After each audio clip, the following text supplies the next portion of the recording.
The Volanti Dominion had ruled 17 star systems for over 3,000 years, and in all that time, they had never encountered a species quite like the one they found on the small blue world called Earth. Their scout ships arrived at humanity's first interstellar colony with the confidence of predators who had never known defeat, and the colony called New Canberra was barely 50 years old when the massive Volanti warships blocked out its sun. Ambassador Cathrol was a tall creature, covered in iridescent scales that shifted between purple and black, depending on his mood, and he had delivered the Dominion's ultimatum to 47 species before this one, and every single time the result had been the same: fear, and then submission, and then absorption into the great machine of the Dominion. He descended to the colony's capital in a shuttle that gleamed like polished obsidian, and his guards flanked him in armor that could withstand plasma fire, and his translators had already decoded the human language well enough for basic communication. Colonial Governor met him in a simple meeting room with windows that looked out over fields of modified wheat that swayed in the alien breeze, and she was a small woman by Volanti standards, with gray hair pulled back from a weathered face and eyes that had seen too much loss too recently. Her name was Margaret Chen, and she was 72 years old, and she had buried her husband 6 months ago and her son 3 weeks ago, when the Yellowstone Cascade had killed 12,000 colonists back on Earth. Cathrol delivered his ultimatum with the practiced ease of someone who had done this many times before. The Volanti Dominion claimed his system and all human territories as protectorates, and humanity would submit to Dominion governance within 30 rotations or face complete annihilation, and resistance was not only futile but mathematically impossible given the Dominion's superior numbers and technology. He waited for the fear to appear in the old woman's eyes. Instead, she looked at him for a long moment, and then she did something that no species had ever done before. She laughed, not a nervous laugh or a frightened laugh, but the genuine laughter of someone who had heard something so absurd that no other response was possible. "Ambassador," she said when she had composed herself, "I appreciate you coming all this way, but I'm afraid humanity doesn't negotiate with bullies, and we never have, and we never will." Cathrol's scales shifted to a darker purple, which indicated confusion among his kind. "You do not understand," he said slowly, as if speaking to a child. "We have destroyed civilizations older than your recorded history, and your weapons are primitive, and your ships are slow, and you have no allies in this region of space." Margaret Chen stood up and walked to a small table in the corner of the room where a kettle sat on a heating element. "Would you like some tea, Ambassador?" she asked, as she poured hot water over dried leaves in a ceramic pot. "You seem stressed, and I find that tea helps with stress." Cathrol did not know what tea was, but he was beginning to suspect that something had gone very wrong with this first contact. "We are offering you a chance to survive," he said, and there was an edge to his voice now. "Most species do not receive such generosity, and we are offering you a chance to leave peacefully," Margaret replied, as she set a cup in front of him. "Most species we encounter don't threaten us within the first 5 minutes of meeting us, but we try not to hold grudges." She sat back down and took a sip from her own cup, and her eyes never left his face. "Let me tell you something about humanity, Ambassador, and I hope you'll take this information back to whoever sent you here." She leaned forward slightly. 3 weeks ago, we lost 12,000 people in a geological disaster back on our homeworld. And we are still burying our dead, and we are still mourning, and we are still angry at the universe for taking them from us. Her voice was calm, but Cathrol could hear something beneath it that made his scales ripple with an emotion he did not recognize. "And now you come here with your big ships and your threats and your ultimatums, and you expect us to be afraid of you." She smiled, and it was not a warm smile. "Ambassador, we have been fighting our own planet for our entire existence, and we have survived ice ages and plagues and wars and disasters that should have ended us 100 times over, and we are still here." She set down her cup. So when you threaten us with annihilation, I want you to understand that we have stared into the void before, and the void blinked first. Kethril was silent. For a long moment, in 3,000 years of conquest, the Dominion had developed protocols for every possible response to their ultimatums, and there were protocols for fear, and protocols for defiance, and protocols for negotiation, and protocols for surrender. There was no protocol for being offered tea. "You are making a mistake," he said finally. "Perhaps," Margaret agreed. "But it will be our mistake to make, and that is what freedom means." "Ambassador," she stood up again, and this time she walked to the window and looked out at the wheat fields. "I notice your ships have been in orbit for 3 days now, and I notice your soldiers look tired. And I notice that your shuttle's environmental systems are struggling with our atmosphere." She turned back to face him. "Do your people need help, Ambassador? And I'm asking sincerely, because if your crews need food or medical attention, or just a place to rest, we can provide that." Kethril stared at her. "You would offer aid to those who threaten you?" "Of course," Margaret said, as if it were the most obvious thing in the world. "You're living beings, aren't you? And you have families back home, don't you? And you get hungry and tired and scared just like we do." She walked back to her chair and sat down. "The Dominion may see us as prey, Ambassador, but we see you as people, and people can always find a better way if they're willing to look for it." Kethril rose from his seat, and his scales had shifted to a color that Margaret had not seen before, and she did not know that this color indicated profound uncertainty. "I will deliver your response to the Dominion," he said. "Please do," Margaret replied. "And please tell them that our door is always open, and not for surrender, but for conversation." She held out her hand in the human gesture of greeting and farewell. "It was nice to meet you, Kethril, and I hope the next time we speak, it will be as friends rather than as enemies." Kethril looked at her hand for a long moment, and then he turned and walked out of the room without touching it. His shuttle lifted off 20 minutes later, and the Volanti fleet withdrew from the system 3 days after that. The Dominion's military council received his report with growing unease, and the official assessment classified humanity as a cultural anomaly requiring further study, which was diplomatic language for "we have no idea what to do with these creatures." But it was Admiral Velshar who spoke the words that would prove prophetic in the decades to come. "They're building something," she said as she reviewed the footage of Margaret Chun offering tea to the ambassador who had threatened to destroy her world. "We just can't see what it is yet." She was right. Humanity was building something that the Dominion had never encountered before, and it was something that their weapons could not destroy and their protocols could not counter.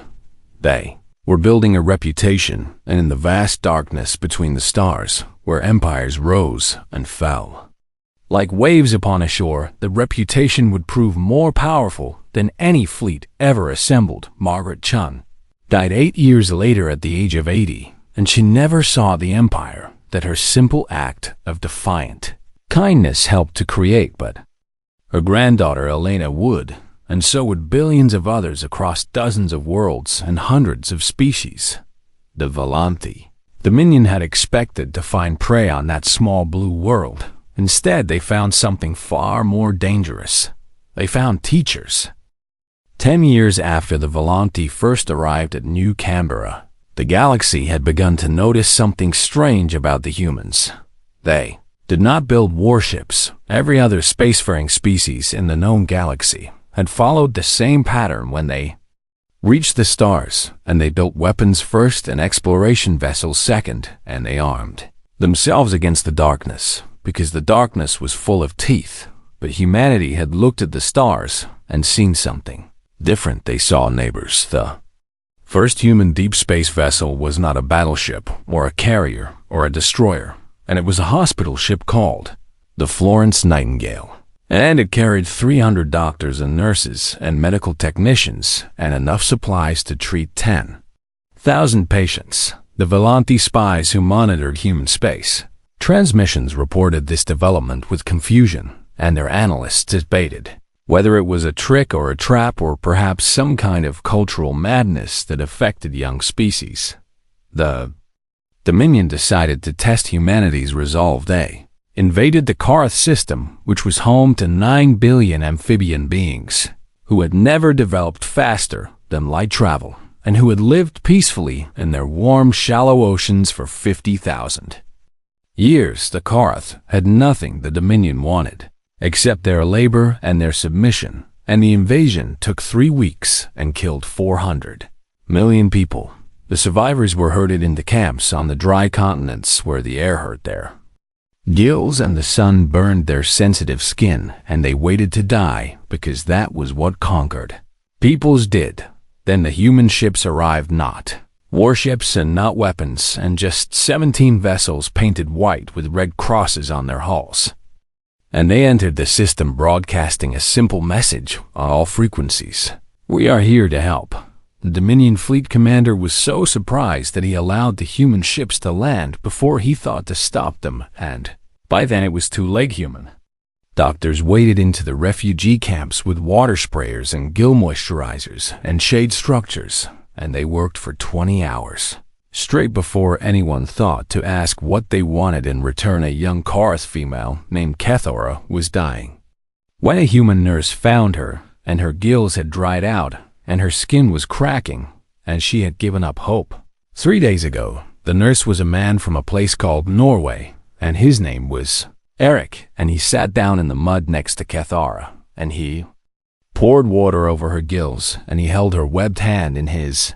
"What is your name?" he asked. Kethora did not understand the question at first, because no one had asked her name in months, and the Dominion did not care about names, and the Dominion only cared about numbers and productivity quotas.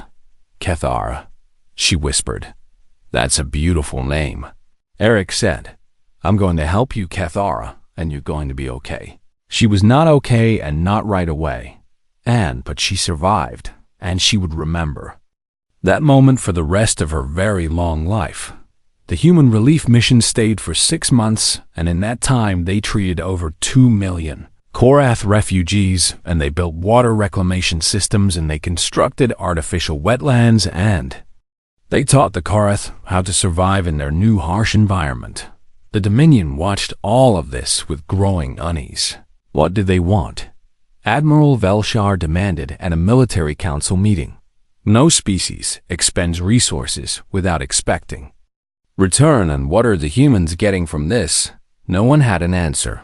The humans asked for nothing except names, and they wrote down every single name of every single person they helped, and they kept those names in a database that grew larger every year. When the relief mission finally left the Korath system, they left behind something more valuable than medicine or technology. They left behind hope, and they left behind a debt that the Korath would spend the next century trying to repay. Word spread through the conquered systems of the Dominion, and it spread through whispers and smuggled data files and stories told in labor camps after the guards had gone to sleep.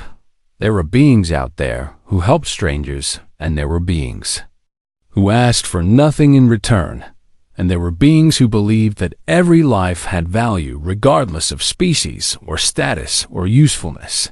Dominion called this propaganda, and they were not entirely wrong, but propaganda only works when it contains a seed of truth, and the truth was that humanity meant every word. Over the next decade, human relief ships appeared in system after system, and they appeared wherever there was suffering and wherever there was need, and they never fired a shot, and they never made a demand. They built schools on shattered worlds where children had forgotten how to read, and they sent teachers into plague zones where other species feared to go, and they created translation algorithms so sophisticated that species who had been at war for centuries suddenly realized they had been fighting over a misunderstanding. They Methkai were silicon-based beings who communicated through mineral vibrations, and the Dominion had declared them non-sentient because they could not speak in sounds that biological ears could hear. Humanity spent 4 years learning to talk to them. They discovered that the Methkai were poets and philosophers and master geometers, and they had been trying to communicate with the galaxy for 10,000 years, and no one had ever bothered to listen. Human ambassador who finally established contact was a deaf woman named Sarah, who had learned to feel vibrations through her fingertips, and she sat on a Methkai crystal formation for 3 days without moving, while she learned to read their language. When she finally understood them, the first thing she said was, "I'm sorry it took us so long to hear you." The Methkai had never encountered an apology before, and they spent the next month trying to understand what it meant. This was humanity's weapon, and it was not made of metal or energy or force. It was made of patience and kindness and the radical belief that every thinking being deserved to be heard. Admiral Valshar watched the reports pile up on her desk, and she watched human influence spread through the galaxy, like water seeping through cracks in stone, and she understood finally what the humans were building. They were building an alliance not through conquest, and not through threats, and not through economic manipulation, and they were building it through something far more dangerous. They were building it through love. "We need to stop them," she told the Dominion Council, "before it's too late." But the council was divided, and some members had begun to question whether the humans were really a threat, and some had even begun to wonder if perhaps the Dominion's methods were not the only way. The cracks had already begun to form, and somewhere in the darkness between the stars, a young Korath woman named Cathara was teaching her children about the human nurse who had saved her life, and she was teaching them that kindness was not weakness, and she was teaching them that the galaxy could be different. Humans had planted a seed, and it was beginning to grow. 17 years after first contact, the Volanthi Dominion faced something it had never experienced in 3,000 years of conquest, faced a plague that did not care about power or status or military might. The sickness came from nowhere and spread through the agricultural caste like fire through dry grass, and within 6 months over 40 million Volanthi farmers and food processors had died, and the death toll was rising every day. The agricultural caste was the lowest of the 5 castes that made up Volanthi society, and they were the ones who grew the food and processed the nutrients and kept the great machine of the Dominion running, and without them the empire would starve. The ruling caste held emergency meetings in their crystal palaces, and they debated solutions with the cold logic that had built their civilization. The consensus was simple and brutal and efficient. Let the agricultural caste die and replace them with slaves from conquered worlds, and the Korath could farm and the Tellurians could process, and the empire would continue as it always had. This was the Dominion way, and it had worked for 3,000 years. But someone had other ideas. First human medical ship arrived at the Dominion border 3 weeks after news of the plague reached human space, and it carried specialists in viral containment and genetic analysis and emergency food production. The ship's captain was a woman named Yuki Tanaka, and she had gray streaks in her black hair, and she had spent 30 years treating diseases that other doctors considered hopeless. She broadcast a simple message to the Dominion Border Patrol. "We heard you were sick, and we're here to help." The border commander refused entry, and his orders were clear, and no human vessels were permitted in Dominion space under any circumstances. Captain Tanaka acknowledged his refusal, and then she did something unexpected. She parked her ship just outside the border, and she waited. A week later, 3 more human ships arrived, and they parked next to her. A month later, there were 20 ships, and they formed a small fleet of white vessels with red crosses on their hulls, and they broadcast offers of help every hour on the hour inside the Dominion. The plague continued to spread, and the death toll passed 60 million, and food production dropped by 30%, and the first food riots began in the outer colonies. The ruling caste remained firm, and they would not accept help from the humans, and they would not show weakness, and they would not admit that their civilization could not solve its own problems. But the lower castes had different ideas. A young agricultural worker named Velkith was watching her mother die when she made a decision that would change the course of galactic history. She stole a small transport vessel, and she flew to the border, and she docked with Captain Tanaka's ship, and she begged for medicine. Yuki Tanaka did not ask about permits or protocols or political implications, and she took Velkith to the medical bay, and she gave her enough antiviral medication to treat 100 patients, and she showed her how to use it. "Why are you helping us?" Velkith asked as she loaded the medicine into her transport. "Because you need help," Yuki said, as if it were the most obvious answer in the world. "But we are your enemies, and the Dominion has threatened to destroy you." Yuki smiled, and it was a sad smile full of understanding. "The Dominion government threatened us, and you are not the Dominion government. And you are a daughter trying to save her mother, and that makes you the same as any daughter anywhere in the galaxy." Velkith returned to her home world, and she distributed the medicine, and her mother survived, and so did 87 other people in her community. Word spread through the agricultural caste like the plague itself had spread, and more transports made the journey to the border, and more medicine flowed back into the Dominion. Ruling caste discovered what was happening, and they were furious, and they issued orders to arrest anyone who contacted the humans, and they stationed warships along the border to intercept smugglers. But the smugglers were clever, and the border was long, and the agricultural caste had spent 3,000 years learning how to work around the rules that the upper castes imposed on them.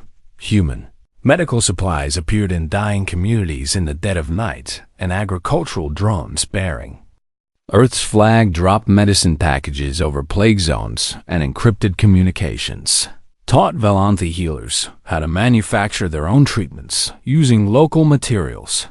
The ruling caste called it cultural warfare, and they were not entirely wrong. Admiral Velshar presented a report to the Dominion Council that outlined the human strategy in clinical detail. "They are not trying to conquer us with weapons," she said. "They are trying to conquer us with kindness, and they are succeeding."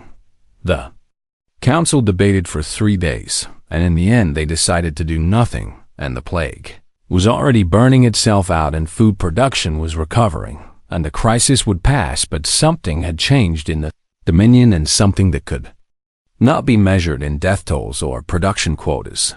The agricultural caste remembered.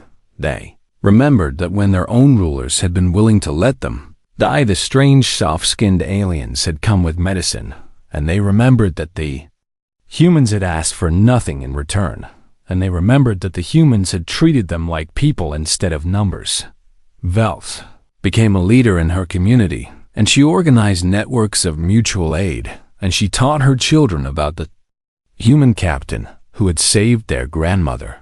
"Debts have weight," she told them, "and kindness earns interest, and someday we will repay what we owe." Her children grew up with this knowledge, and they passed it to their children, and within 2 generations, there was an entire caste of Velanthi who looked at the humans not as enemies, but as examples.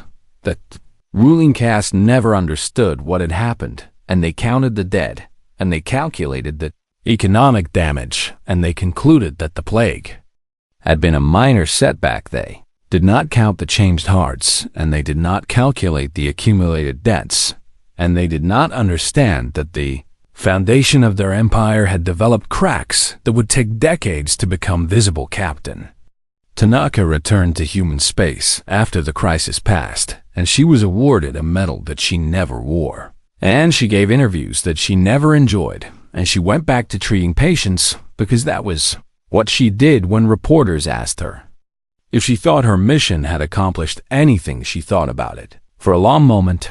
"I don't know if we changed anything," she said, "but I know we helped some people who needed help, and sometimes that's enough, and sometimes that's everything." She died 12 years later at the age of 73, and her funeral was attended by representatives from 17 species. Among them was a Velanthi woman with agricultural caste markings on her scales, and she placed a small crystal flower on the coffin, and she whispered words in her native language that translated roughly as "Thank you for my mother." The debt was beginning to be repaid. but the interest was still accumulating. 25 years after first contact, something remarkable happened in the space between empires. It happened so slowly that almost no one noticed, and it happened so naturally that it seemed inevitable in hindsight. The alliance was born. It started with the Korath refugees and the 9 billion amphibians who had been displaced from their ocean world, had been scattered across human habitats and colonies, and they had brought nothing with them except their knowledge and their gratitude. The humans could have treated them as charity cases, and they could have given them basic housing and basic food and left them to survive on the margins of society. Instead, the humans asked them a question that no one had ever asked before. What can you teach us? The Korath had spent 50,000 years mastering the art of underwater construction, and they had developed techniques for building structures that could withstand crushing pressures and corrosive chemicals, and they had created biological computers grown from coral that processed information in ways that silicon circuits could never match. Humanity had none of these technologies within 5 years. Korath engineers were designing human space stations, and Korath architects were building underwater cities on ocean worlds, and Korath biotechnicians were revolutionizing human computing. Refugees became partners, and the partners became friends, and the friends became family. The same pattern repeated with species after species. The Methkai had been dismissed as non-sentient for centuries, and now their geometric mathematics was transforming human physics, and their crystal architecture was creating structures of impossible beauty. The Tellurian remnant had been hunted to near extinction by the Dominion, and now their botanical knowledge was feeding human colonies on dozens of worlds. The hollow monks of Perdition's Gate had been persecuted for their strange religion, and now their meditative techniques were helping human trauma survivors find peace. Each species brought something unique, and each species received something in return, and the exchange created wealth that no conquest could match. But it was not just economics that bound these peoples together. It was something deeper, and something that the Volanti Dominion had never understood. It was respect. Thara, the Korath woman who had been saved by the human nurse, Eric, was now a grandmother, and she lived on a human station called New Helsinki, and she had watched her children grow up alongside human children and Methkai children and Tellurian children. Her granddaughter was learning 3 languages before she could walk, and her grandson was studying crystal mathematics with a Methkai master. And her family had more cousins of different species than she could count. Is this what your people always intended? She asked Eric, who had stayed on the station to run a medical clinic. Eric was old now, with white hair and wrinkled skin, but his eyes were still kind. Honestly, no. He said, "We just wanted to help, and we didn't have a plan beyond that." Then how did this happen? Eric thought about it for a long moment. I think it happened because we believe something that most species don't believe, and we believe that everyone has something to offer, and we believe that cooperation is better than competition, and we believe that strangers are just friends we haven't met yet. He smiled. It sounds naive when I say it out loud, but somehow it worked. It worked because the humans had given every species a reason to succeed, and they had given every species a stake in the common good. And they had created a system where helping others helped yourself.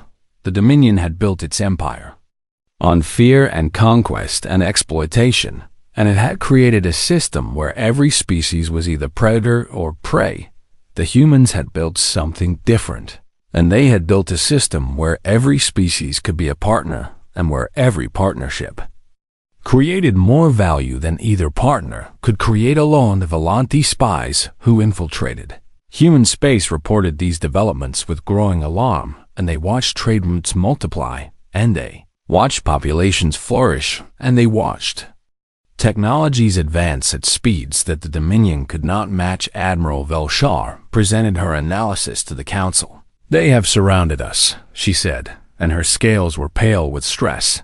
"Not with warships, but with alliances, and not with threats, but with opportunities in every species they help becomes another potential enemy for us and another potential friend for them. The council reviewed the numbers, and the numbers were clear. Human space had grown by 400% in 20 years, and their economy had grown by 800%, and their population had grown by including billions of refugees and immigrants who had nowhere else to go. The Dominion had grown by 12% in the same period, and most of that growth had come from conquest, and conquest was becoming more difficult because the species they tried to conquer now had somewhere else to flee. "We need to act," Admiral Velshar said, "before they become too powerful to stop." The council agreed, and plans were drawn up and fleets were assembled, and the Dominion prepared for war, but they had waited too long. The humans had not built an army, and they had not built a navy, and they had not built weapons of mass destruction. They had built something more powerful. They had built a community of species who looked out for each other and who helped each other, and who believed that the galaxy could be better than it was. The Dominion was about to discover that this community was not as weak as it appeared, and they were about to discover that kindness was not the same as surrender. Kethra watched the news reports of the gathering Dominion fleet, and she remembered the camps where her people had been left to die, and she remembered the human nurse who had held her hand. "What will we do?"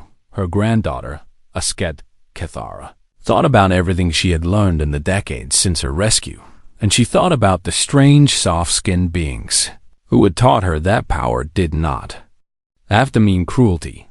"We will do what humans do," she said. "We will help each other, and we will survive, and we will build something better." She did not know if it would be enough, but she knew it was the right thing to do. Sometimes that was all that mattered. The Dominion struck on a morning that the humans would remember for centuries. A fleet of 300 warships dropped out of hyperspace above New Geneva, and the colony was home to 4 million humans and 2 million allied species, and it was one of the largest and most prosperous worlds in human space. Admiral Velshar commanded the fleet personally, and she had been planning this assault for 5 years, and she had studied every human tactic and every human strategy, and she was certain that this would be the decisive battle that would break humanity's strange experiment forever. Ships took position around the planet, and her weapons locked onto the major cities, and her communications officers broadcast the traditional Dominion ultimatum: surrender or die. The human response came within minutes, and it was not what she expected. Every civilian transport in the system powered up simultaneously, and the evacuation had clearly been planned long in advance, and the humans had been waiting for this day. Millions of people boarded ships in an orderly fashion, and there was no panic and no chaos, and the evacuation coordinators moved through the crowds with calm efficiency. Admiral Velshar watched the exodus with growing confusion. "They're running," her tactical officer said. "No," Velshar replied slowly. "They're leaving, and there's a difference. The human military vessels did not engage, and they formed a defensive perimeter around the evacuation fleet, and they held position while every civilian transport escaped to safety. Then they followed. New Geneva was empty when the Dominion fleet descended, and the cities were intact, and the infrastructure was functioning, and there was no one left to conquer. Admiral Velshar planted the Dominion flag in the central plaza of the capital city, and she declared victory, and she reported to the council that the humans had been broken. The celebration lasted 3 days. Then the problems began. New Geneva had been designed by humans, and Korath and Methkai working together, and every system was integrated, and every function depended on cooperation between different species and different departments. The power grid ran on consent protocols, and it required authorization from multiple independent administrators to function at full capacity, and the Dominion had no administrators because all the administrators had evacuated. The water treatment system used Korath biological filters that required daily calibration by trained technicians, and the Dominion had no technicians because all the technicians had evacuated. A food distribution network was managed by an artificial intelligence that had been programmed to recognize authorized users, and the Dominion was not authorized. Within 2 weeks. The occupied cities were running out of clean water, and within a month, they were running out of food, and within 2 months, the occupation force was consuming more resources than it was producing. Admiral Valshar requested engineers from the Dominion, and the engineers arrived, and they studied the human systems, and they submitted reports that made the Council very unhappy. "We cannot operate this infrastructure," the chief engineer explained. "It was not designed to be operated by a single species, and it was designed to be operated by a community, and we are not a community." The Council ordered the engineers to redesign the systems, and the engineers tried. And they failed, and they tried again, and they failed. Again, the human systems were not just different, and they were fundamentally incompatible with the Dominion way of doing things. Meanwhile, the refugees from New Geneva had scattered across human space, and they had been absorbed into other colonies and other stations, and they had lost their homes, but they had not lost their lives. The humans had built backup habitats in the decades before the invasion, and they had built them quietly. And they had built them in locations that the Dominion had never scouted, and they had prepared for this Decorath. Engineers had designed the new habitats, and mathematicians had calculated the optimal orbital positions, and Tellurian botanists had created food production systems that could feed millions. The refugees mourned their lost world, and they grieved for their homes and their memories, and then they rolled up their sleeves, and they started building. Again, Admiral Velshar received reports of these new habitats, and she recommended immediate attacks, and the Council considered her recommendation, and they looked at the cost of the New Geneva occupation, and they hesitated. Occupation was costing more every day, and the benefits were negligible, and the human systems remained stubbornly uncooperative. "We could destroy the planet entirely," one Council member suggested. "Render it uninhabitable and move on." "And what would that accomplish?" another member asked. "The humans have already evacuated, and they have already rebuilt. And destroying an empty world proves nothing." The debate continued for months, and while they debated, the humans continued to grow stronger. Other species watched the occupation of New Geneva with great interest, and they watched the Dominion struggle to operate human infrastructure, and they watched the humans rebuild without missing a step. The lesson was clear, and it was a lesson that the Dominion had never intended to teach. Conquest was expensive, and conquest was difficult, and conquest did not work against an enemy who refused to stay conquered. The Valanthi had conquered territory, and they had not conquered a people, and without the people, the territory was worthless. Admiral Velshar finally recommended withdrawal 18 months after the invasion, and the Council reluctantly agreed, and the Dominion fleet lifted off from New Geneva and left behind empty cities and functioning infrastructure that they had never managed to operate. The humans returned 3 months later, and they found messages waiting for them, and messages that had been left by Dominion soldiers. "We don't understand you," one message read, "but we are beginning to wonder if maybe we should." The soldier who wrote that message had stayed behind, and he had requested asylum, and he was the first Valanthi defector, but he would not be the last. His name was Kethrol, and he was the grandson of the ambassador who had delivered the first ultimatum to Margaret Chan all those years ago. "I want to learn," he told the human immigration officers. "I want to understand why you are the way you are." They welcomed him with open arms, and they gave him a small apartment, and they enrolled him in classes, and they treated him exactly like they treated everyone. Elsie sent messages home to his family and his friends, and he told them what he was learning, and he told them that everything the Dominion had taught them about humans was wrong. The Dominion intercepted these messages, and they classified them as dangerous propaganda, and they imprisoned Kethrol's family, but they could not imprison his ideas, and ideas are harder to kill than people. The movement began in the darkness, and it spread through whispers. They called themselves Velkith, which meant the other way, in the old Valanthi tongue, and they were agricultural workers and factory laborers and soldiers and even some minor aristocrats who had begun to question everything they had been taught. The founder was Velkith herself, the woman who had stolen a transport to get medicine from the human ships during the Great Plague, and she was old now with scales that had faded to a dull gray, but her mind was sharp and her memory was long. She remembered holding her dying mother, and she remembered the human captain who had given her medicine without asking for anything in return, and she remembered the words that had changed her life.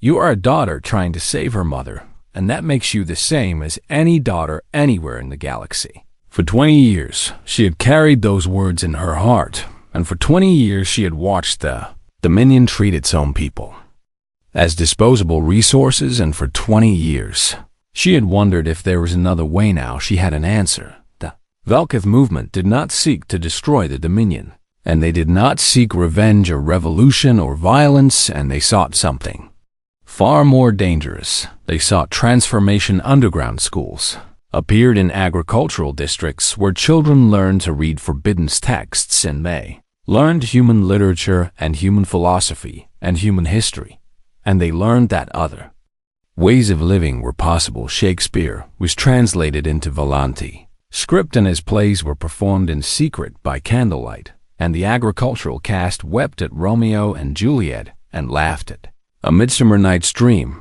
and debated the meaning of Hamlet for hours after each performance. Ursula K. Le Guin's novels spread like wildfire through the lower castes, and her stories of alternative societies and alternative values made the Valanthi question everything they had accepted as natural and inevitable. Mary Oliver's poetry was memorized and recited and passed from parent to child like precious heirlooms, and her words about attention and wonder and the ordinary miracles of existence spoke to something deep in the Valanthi soul.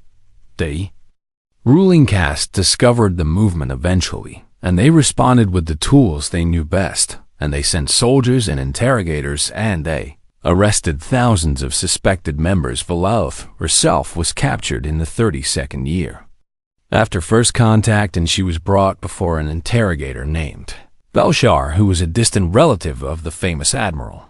You are accused of sedition and cultural contamination, Belshar said. The penalty is death, but the council may show mercy if you provide the names of other traitors.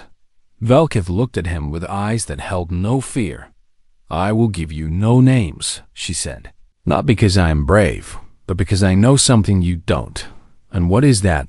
I know that you cannot kill an idea, and I know that you cannot imprison a dream, and I know that every person you execute creates 10 more who believe what I believe. Belshar leaned forward. And what exactly do you believe?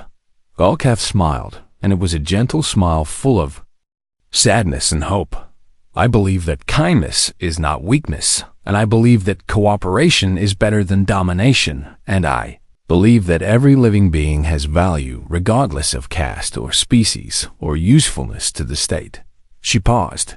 I believe that the humans have shown us what we could become if we had the courage to change. Velshar was silent for a long moment.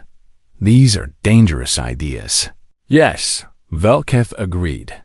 They are dangerous to you, and they are liberating to everyone else. She was executed the next morning, and she died singing a human song that she had learned from contraband broadcasts, and the song was called Amazing Grace. And she did not know all the words, but she knew enough. Her death did exactly what she had predicted. Within a month, the Velkith movement had doubled in size, and within a year it had spread to every Dominion world, and within 5 years it had become impossible to suppress. The ruling caste responded with increasing brutality, and they executed thousands and imprisoned tens of thousands, and they tore families apart, and they destroyed communities. But they could not destroy the idea. Young soldiers who had occupied New Geneva and found only messages of welcome began to question their orders, and they remembered the human cities that worked without fear and without force, and they wondered if such a thing was possible for the Valanthimanor. Aristocrats who had secretly studied human art and music began to speak out, and they used their privilege to protect the lower caste members, and they risked everything because they believed that their civilization was capable of being better. An intercepted transmission from a dying Vel-Kith member became the movement's creed, and it spread across the Dominion like a prayer. They are not conquering us, and they are just showing us who we could become, and we are conquering ourselves. The Dominion Council watched their empire fracture from within, and they did not understand what was happening, and they could not understand because they had never believed that ideas could be weapons. Admiral Velshar was called out of retirement to address the crisis, and she was very old now, with scales that had turned almost white, but her mind was still sharp. She reviewed the intelligence reports, and she studied the movement, and she reached a conclusion that shocked the council. "We cannot win this war," she said. "We cannot win because we are not fighting an enemy, and we are fighting our own people who have decided they want something different. Then what do you suggest?" The council leader demanded. Velshar was silent for a long moment. "I suggest we ask ourselves a question that we have never asked before, and we ask ourselves whether the humans might be right." The council was horrified, and they dismissed her recommendation, and they continued their crackdown, and they continued to fail, but the question she had asked would not go away.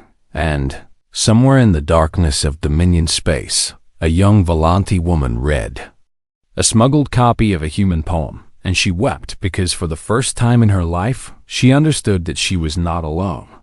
The poem was by Mary Oliver, and it asked a simple question. "Tell me, what is it you plan to do with your one wild and precious life?"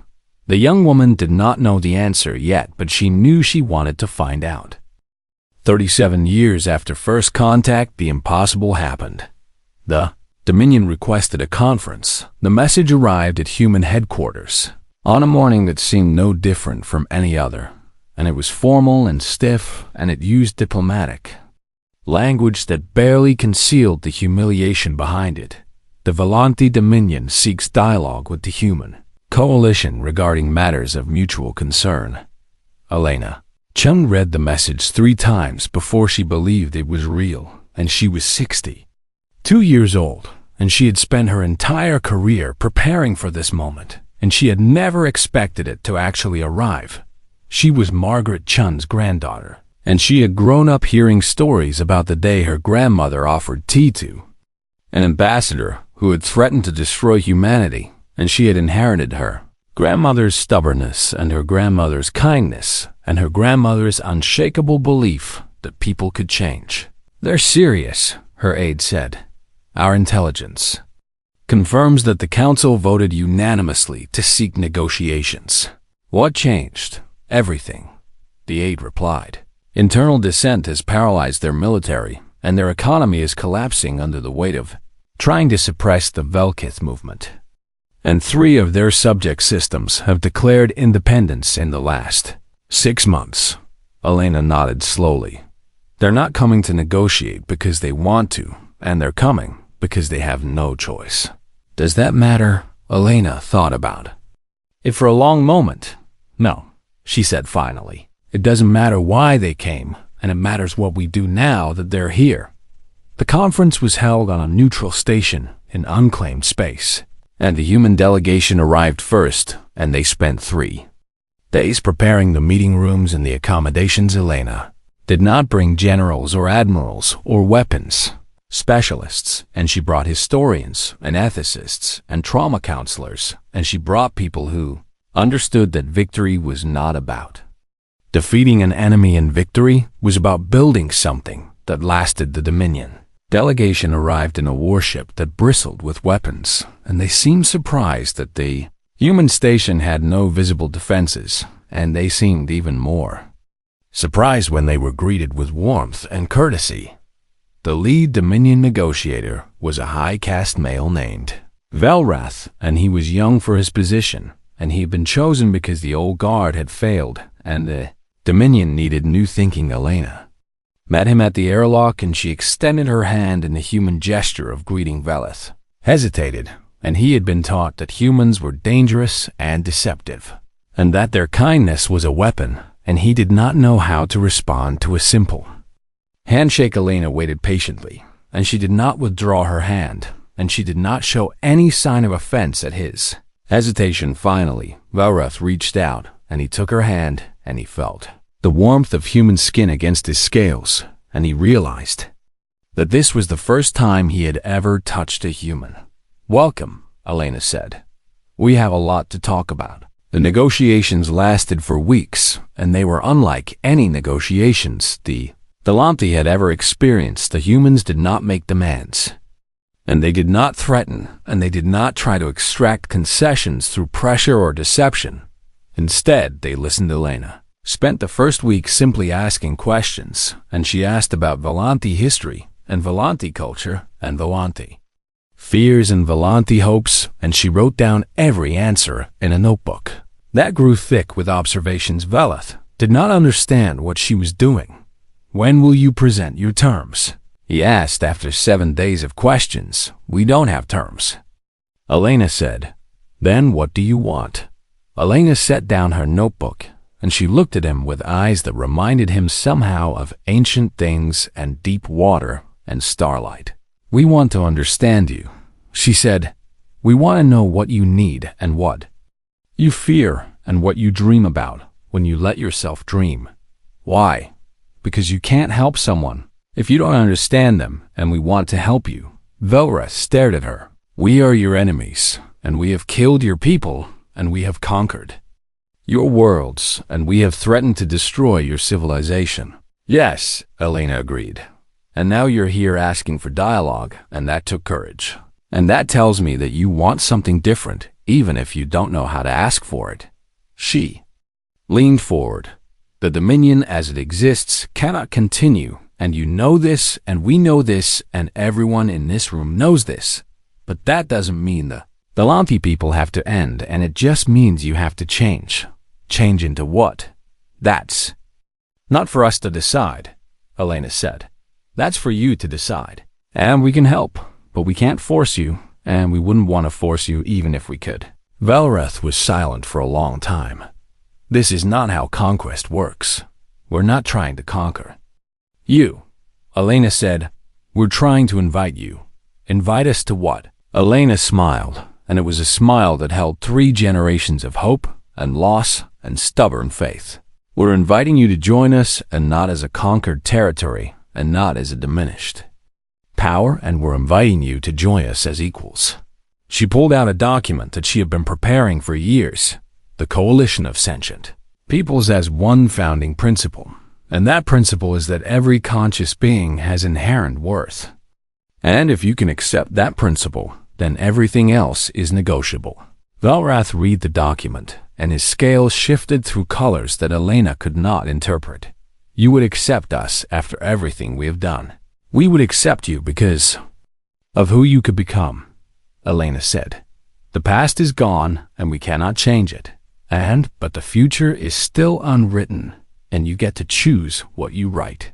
The Dominion delegation deliberated for 9 days, and there were arguments and debates and moments when the whole thing seemed about to collapse. But on the 10th day, Velroth emerged from the deliberation chamber, and he walked to Oath Elena, and he extended his hand the way she had extended hers.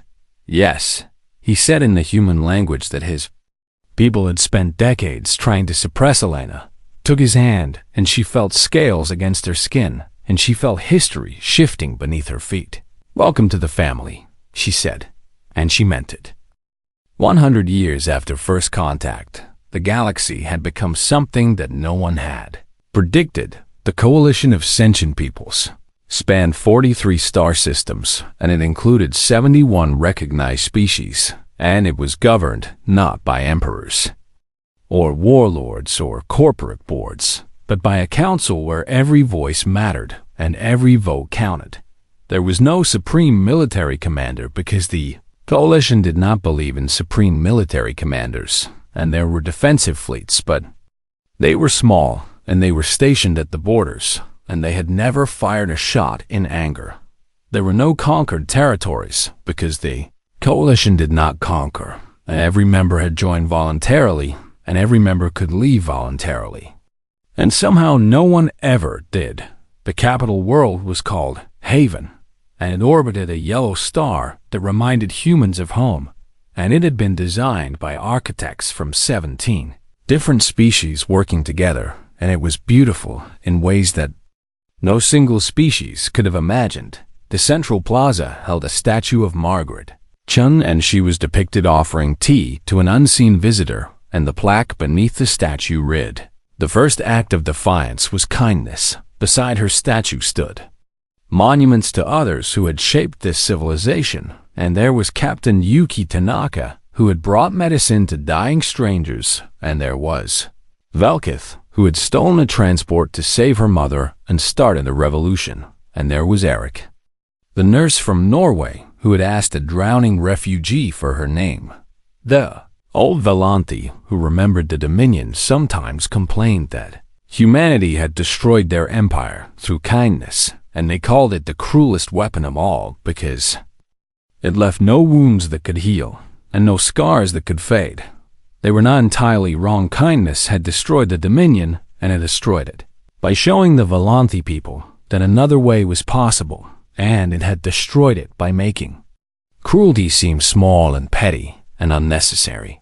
But something new had risen from the ashes, and it was something the old Valanthi could not have imagined. Their grandchildren grew up in integrated schools where they learned alongside humans and Korath, and Methkai and Tellurians, and they married across species lines. When they found someone they loved, and they built families that would have been impossible under the old system, the Korath, who had been refugees, now designed living ships that grew rather than were constructed, and their vessels were works of art that swam through space like enormous, beautiful creatures, and they were the most sought after in the coalition. The Methkai, who had been dismissed as non-sentient, now composed symphonies that could only be heard through seismic sensors, and their concerts lasted for months, and they were performed in the hearts of asteroids where the vibrations could resonate properly. The reformed Valanthi had transformed their caste marks from badges of servitude into symbols of heritage, and they wore them proudly now as reminders of where they had come from and how far they had traveled, and they had become the coalition's finest mediators, because no one understood conflict like those who had been conquered by compassion, and humanity kept doing what they had always done. They built schools and hospitals and refugee centers, and they sent teachers into darkness and doctors into danger, and they treated every first contact as a chance to learn rather than an opportunity to conquer. The coalition had no army capable of challenging the great powers of the galaxy, and it had no weapons of mass destruction, and it had no imperial ambitions. It had something else.